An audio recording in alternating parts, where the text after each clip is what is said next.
Mga kapuso, sa totoo lang, ang pagpapaganda ng ating hair hindi lang naman nadadaan sa pagpapaparlor at sa mga mamahaling treatment.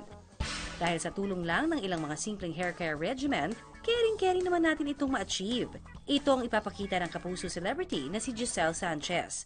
May ilang mga pagkain na mahalaga sa pagkakaroon ng magandang buhok. Kabilang sa mga dapat isama sa dieta, ang isdang salmon. Mayaman kasi ito sa protein na mahalaga sa pagpapatibay ng hair strands.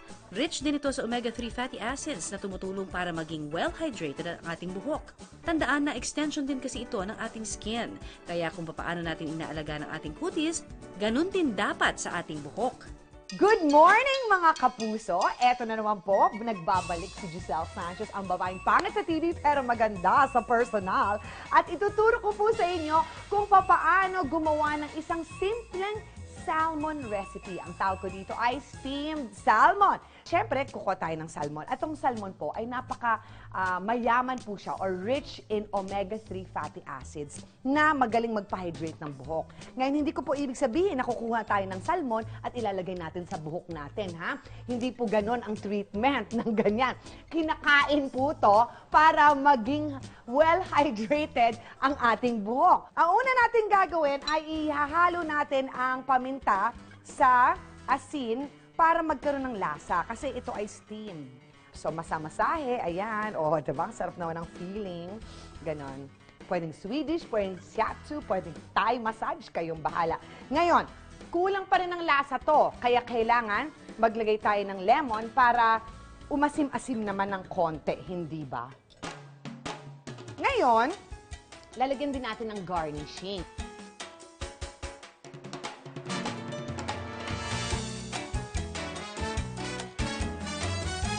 So, ang gagawin natin ngayon ay kukuha tayo ng aluminum foil.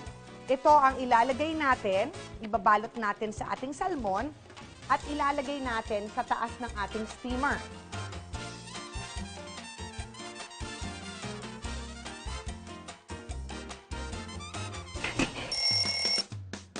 Ten minutes na, ready na.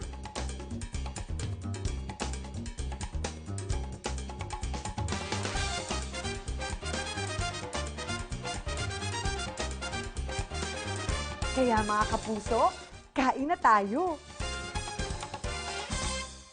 Ang isa pang dapat isama sa dieta, ang malunggay at lemongrass o tanglad.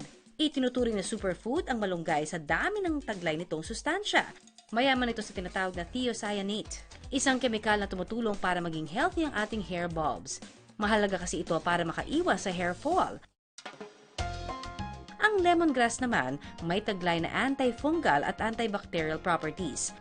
Tandaan, ang dandruff o balakubak ay isang uri ng fungal infection, kaya makatutulong para makaiwas dito ang lemongrass. Siyempre, kung may pagkain, kailangan ng panulak. At ang ating panulak ay malunggay lemongrass smoothie. Umpisa na tayo. Siyempre, walang smoothie kung walang ice. Kaya maglagay tayo ng konting ice. Ayan. At ang ating superfood na tinatawag na malunggay. Lemongrass or tanglad. Magdagdag na tayo ng ampalaya, ha? Tapos, maglalagay din tayo ng pineapple. At syempre, ang honey. Ready na ba? Ready na ba kayo sa ating smoothie?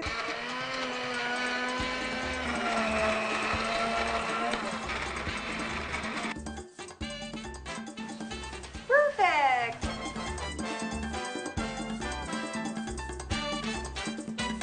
Iba talaga pag ikaw ang nagluto, ikaw rin ang titikim. Bongga! Diba? The best! Sobrang refreshing.